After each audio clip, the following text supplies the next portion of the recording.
Oui, ça se peut que tu aies un vendeur qui, présentement, te coûte 50 000, 100 000 à tous les mois. Même si tu le payes à commission, il te coûte de l'argent. Pour comprendre ça, il faut commencer juste par faire le delta entre un vendeur performant, lui, fait combien? Peut-être que tu en as un déjà dans ton équipe, peut-être que c'est toi, le vendeur performant. Mais quelqu'un de performant, c'est quoi ses chiffres de vente réellement qu'il fait actuellement? Et si je fais l'écart avec mon vendeur qui est moins performant, il faut comprendre que les opportunités qui sont envoyées à ce vendeur moins performant-là, on va dire qu'ils convertissent à 25 au lieu de 50%. Mais ce 25% d'écart-là, c'est de l'argent, c'est des clients qui n'achèteront pas chez vous, c'est des gens qui vont aller acheter ailleurs. Mais si on avait envoyé ces opportunités-là au bon vendeur, à la personne qui est performante, qui a le goût de vendre, qui veut en prendre plus, ben on aurait été chercher ces ventes-là. Donc, il faut arrêter de se mettre la tête dans le sable, commencer à identifier que, oui, on a les vendeurs qui coûtent cher à l'entreprise et plutôt que de faire mille et une autres activités dans ta business actuellement, souvent, si tu veux générer plus de revenus, c'est d'aller voir ce delta-là. Comment je peux le travailler? Fait qu'aujourd'hui, je vais regarder avec toi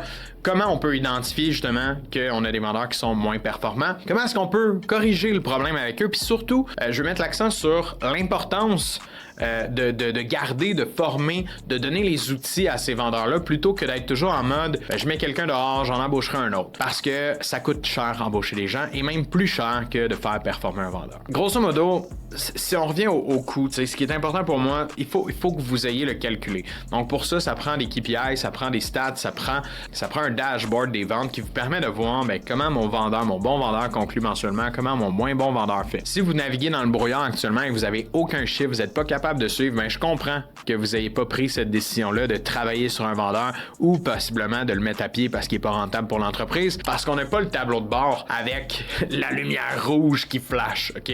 C'est un peu ça que je veux vous apporter pour commencer. C'est important de détecter les signaux. C'est important de voir qu'il y a quelque chose. Tu sais, si t'es en dessous de l'eau, là, puis tu manques de souffle, tu vas le sentir. Ton corps, il va dire, monte à la surface, go, dépêche-toi. Ça prend un peu la même chose. Quand tu as un vendeur qui coûte de l'argent à ton entreprise à tous les semaines, à tous les mois, ça te prend un signal qui est en train de te le dire. La première chose que tu veux faire, c'est installer ton dashboard de KPI. Donc, tu veux voir, grosso modo, là, je te mets des notes très vagues, ça peut être différent d'une entreprise à l'autre, mais tu veux voir combien, d'appels ton vendeur va prendre avec des clients par mois. Ensuite de ça, tu vas voir sur ces appels-là, combien de fois il va présenter une offre et combien de fois il va closer, donc il va convertir. Puis pour voir la qualité de ses ventes, on veut voir l'argent récolté sur les clients parce qu'on peut faire des ventes avec pas de paiement, pas rien, ça vaut rien.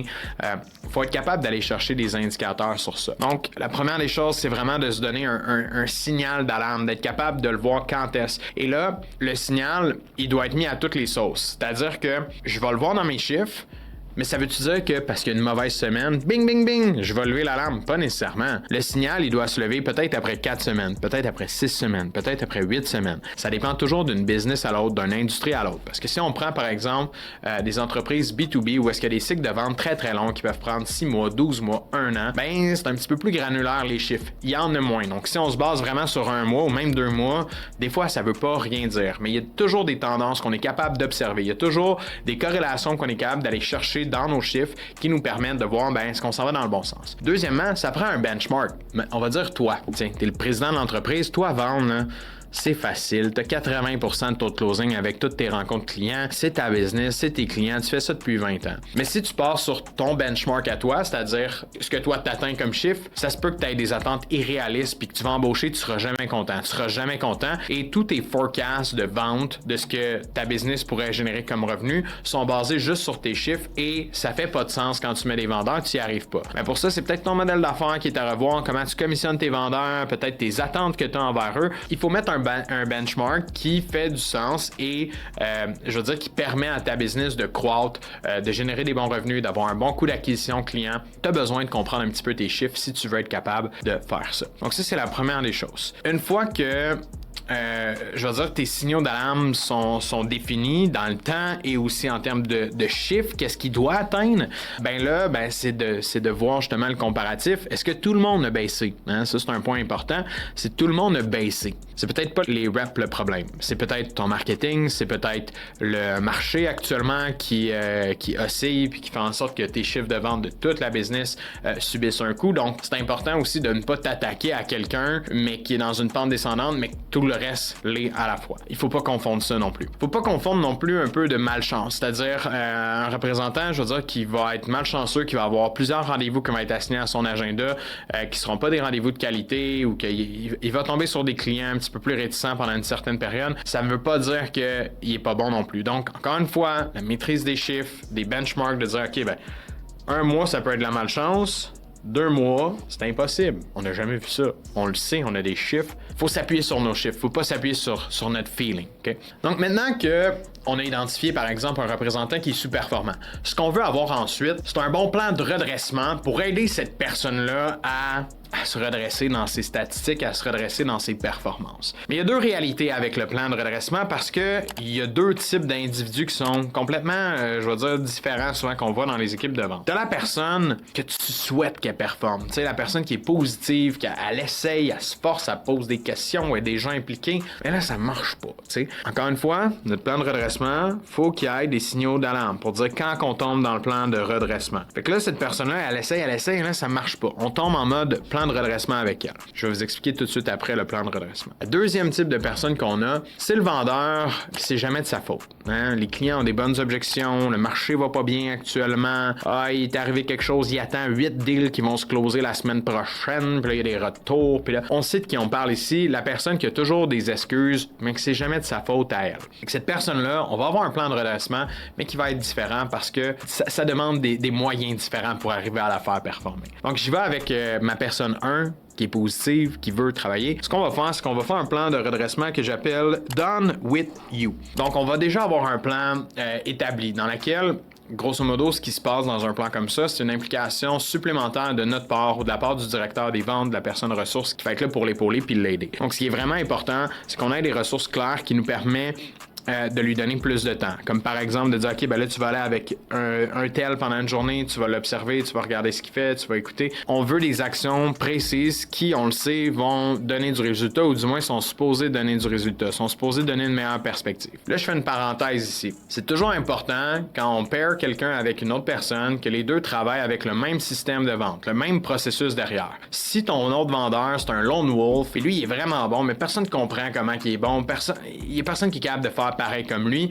ben fort probablement que ton système, ton processus de vente n'est pas standardisé dans le moment. Donc, ce qui risque d'arriver, c'est que quand tu prends quelqu'un qui est en difficulté, tu l'envoies à quelqu'un qui vend vraiment pas de la même façon, qui a pas les mêmes informations qu'elle, qui a des méthodes différentes, qu'est-ce qui va se passer? Tu vas envoyer la personne avec elle, puis là, elle va se sentir encore plus poche. Elle va dire, ben ouais, non, moi, je fais pas ça, moi, j'ai pas compris ça, Ce qu'on veut, c'est travailler avec un écosystème des ventes qui est standardisé pour l'ensemble de notre département. Ce sera un autre sujet, je t'invite à aller voir d'autres vidéos qu'on a de H2H Academy si ton processus de vente n'est pas standardisé, parce que ça va nuire, bien évidemment, dans le développement de tes talents. Donc, j'envoie cette personne-là soit avec quelqu'un, je vais faire plus de rencontres, je vais mettre un canal un petit peu plus prioritaire, plus urgent, où est-ce que je vais être capable de l'aider, je vais lui demander du feedback supplémentaire, des auto-évaluations.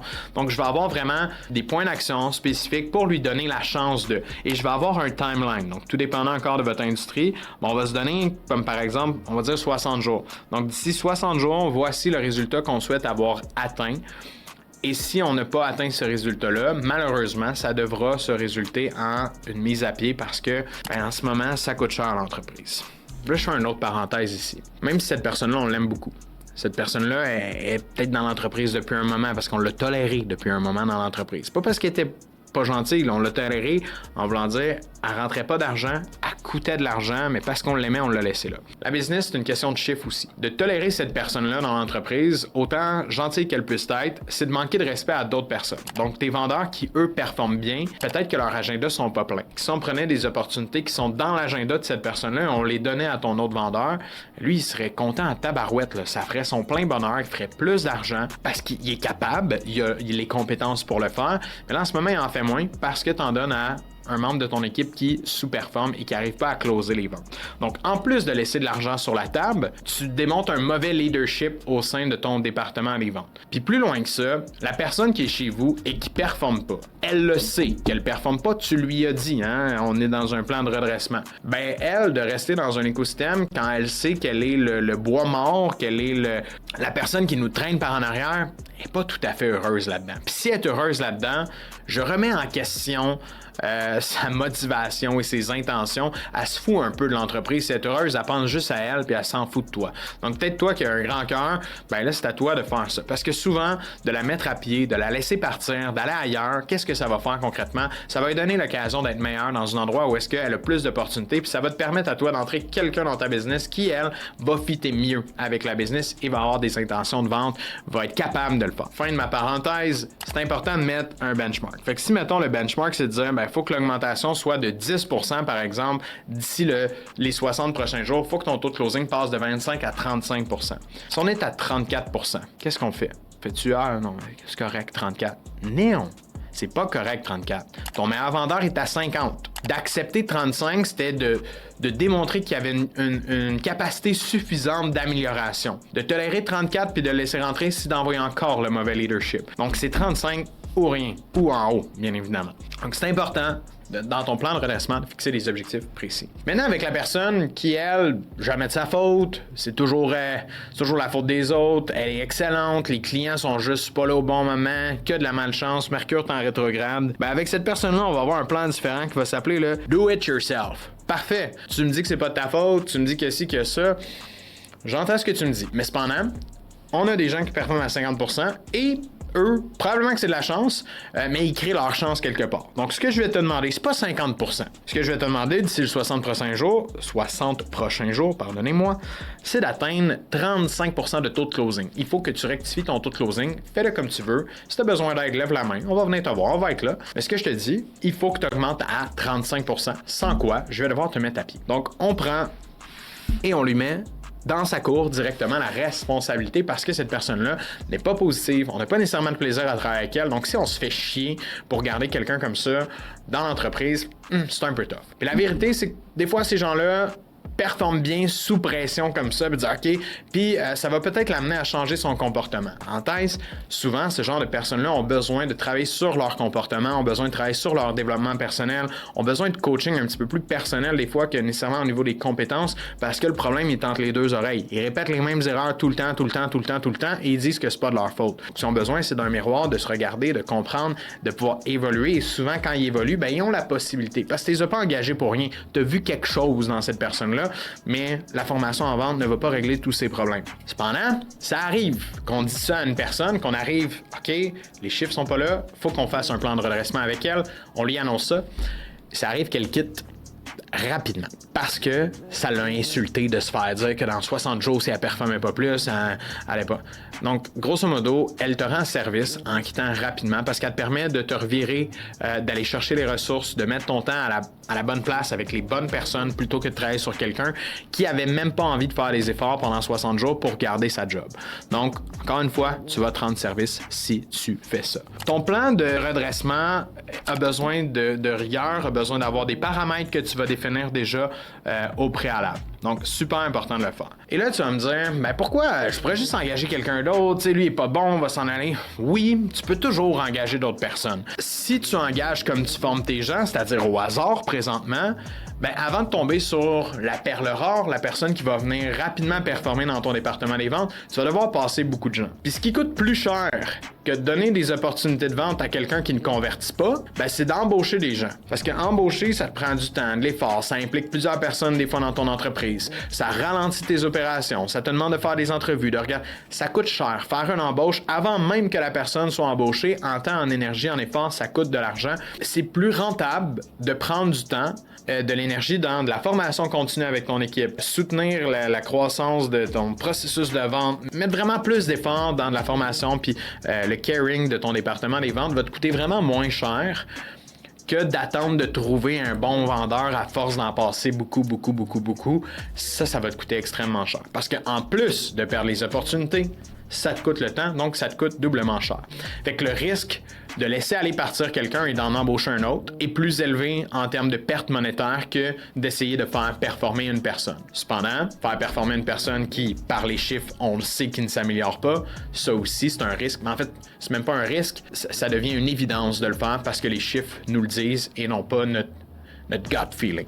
Ce qu'on veut, c'est être capable justement de mettre quelque chose un plan de formation continu qui va te permettre de faire performer tes gens et de ne pas avoir à tomber en plan de redressement trop souvent. Donc, pour éviter de tomber là-dedans, c'est d'avoir un écosystème qui te permet de faire évoluer les gens. Un vendeur peut avoir un excellent momentum, être super bon, puis ensuite de ça, avoir une slump pendant quelques semaines parce que il a oublié quelques bonnes pratiques qu'il avait faites. Il est arrivé quelque chose dans sa vie, puis là, c'est un petit peu plus difficile. Donc, ce qu'on veut en tant que gestionnaire ou directeur des ventes, c'est instaurer de la formation continue au sein de notre département des ventes. Puis il y a 3 façons que je te conseille de le faire. Puis le premier, c'est de documenter tout ce que tu fais. Donc, que ce soit des petites formations, que ce soit des ateliers que tu fais avec tes vendeurs, que ce soit des envoyés chez H2H Academy, peu importe, documente tout ce que tu fais, ton processus de vente. Parce que comme ça, tu as toujours du matériel sur lequel tu peux te reposer puis envoyer à ton équipe pour qu'elle s'auto-forme de son côté, donc de façon passive, sans que ça te prenne du temps, de l'énergie. Donc, documenter est la clé. La deuxième chose que tu dois faire, c'est intégrer des formations continues hebdomadaires avec ton équipe. Donc, les formations continues, c'est basé sur quoi? C'est basé souvent sur, ta lecture des KPI. Donc, si tu vois les performances dans le tableau, bon, le taux de présence au rendez-vous est faible, le taux de closing a baissé, ben là, ça te donne des indications que, OK, taux de no-show, OK, taux de closing. Là, est-ce qu'on va aller faire un atelier taux de no-show, taux de closing? Pas nécessairement. Ce qu'on va aller faire, c'est qu'on va aller regarder pourquoi le taux de closing a baissé, pourquoi le taux de no-show a baissé. Il y a des comportements qui sont arrivés, il y a des lacunes qui sont arrivées. Des fois, le marketing peut influencer. Souvent, c'est les vendeurs. Fait qu'on va aller regarder, puis on va aller comprendre les comportements. Donc, on va coacher sur les comportements et non pas sur les statistiques. Parce que si on coach puis on attaque les statistiques, ben, il y a des gens qui vont se sentir interpellés, pas rien là-dedans. Ils vont dire « Ouais, moi, ça va bien, les affaires. » Donc, ce qu'on veut, c'est vraiment plus isoler nos coachings à ça. Nos coachings, nos formations qu'on va donner. Donc, la meilleure recommandation pour moi, c'est de le faire au moins une fois par semaine pour permettre à tout le monde de se réaffûter quotidiennement, de s'assurer de rester on top of their game parce qu'on est notre meilleur outil dans la vente. Si on n'aiguise pas notre outil quotidiennement, ben on finit par rouiller, on finit par être moins performant et là, on attend trop longtemps avant de se réaffûter, donc ça devient plus difficile de le faire. Donc, c'est vraiment important de garder ça on point. Pour sauver du temps là-dedans, ce que j'invite souvent les gestionnaires à faire, c'est d'impliquer les vendeurs qui sont performants. Encore une fois, ça prend un système standardisé, que tout le monde travaille de la même façon, tout le monde vend de la même façon. Ça va être facile d'introduire un de tes vendeurs qui, lui, performe bien en ce moment. Il va juste remettre en lumière ce qu'il fait de bien, comment il fait, comment que ça s'applique pour lui, et les autres vont comprendre et se sentir impliqués là-dedans parce que c'est aussi leur processus de vente et pas juste celui du vendeur performant qui, lui, travaille absolument pas comme les autres. Donc ça, c'est un point super important pour s'assurer de donner de la bonne formation continue. Puis en formation continue, je dirais une dernière chose qui vaut vraiment la peine de le faire, c'est que dans l'année, souvent, on a des moments dans notre entreprise où est-ce qu'il y a des slumps. Des slumps qui sont pas causés par nos vendeurs, mais bien des fois par l'économie, un ralentissement des ventes, certaines périodes de l'année. Je pense par exemple des fois aux vacances de la construction, les vacances de Noël. Comme par exemple dans notre cas, ça nous affecte. Donc, il y a des moments de l'année où est-ce que des fois on va vouloir aller donner un petit spark à notre équipe quand on en a besoin ou pour relancer par exemple après les vacances. Donc, ce qui est bien dans ces cas-là, c'est d'aller chercher de la formation ou, je vais dire de la motivation, voire même externe, d'aller vers une conférence, d'amener un formateur, comme par exemple nous H2H. C'est les choses qu'on fait pour nos clients. S'assurer de mettre beaucoup de bois dans le feu quand on sait que le feu est, est en train de s'éteindre, faut mettre du gaz, faut mettre quelque chose pour que ça reparte. Faut pas graduellement juste souffler tranquillement en espérant que la flamme revienne, en donnant un petit boost. Ça va vous aider à relancer les ventes de façon plus stratégique puis d'éviter d'avoir des trop gros creux ou des creux qui durent trop longtemps, par exemple. Dans l'ensemble, j'espère que vous avez réfléchi déjà peut-être à certains candidats, certaines pratiques que vous faites. Je suis curieux de vous entendre. Vous pouvez l'écrire en commentaire, vous pouvez nous écrire directement à Facebook, Instagram, YouTube, name it. Qu'est-ce que vous allez changer dorénavant en ayant écouté cette vidéo-là? Qu'est-ce qui va s'intégrer dans votre pratique peut-être, qui va faire en sorte que votre département des ventes va mieux performer dès maintenant? Je serais curieux de vous entendre. Je vais vous répondre. Merci à tous. Bonne vente.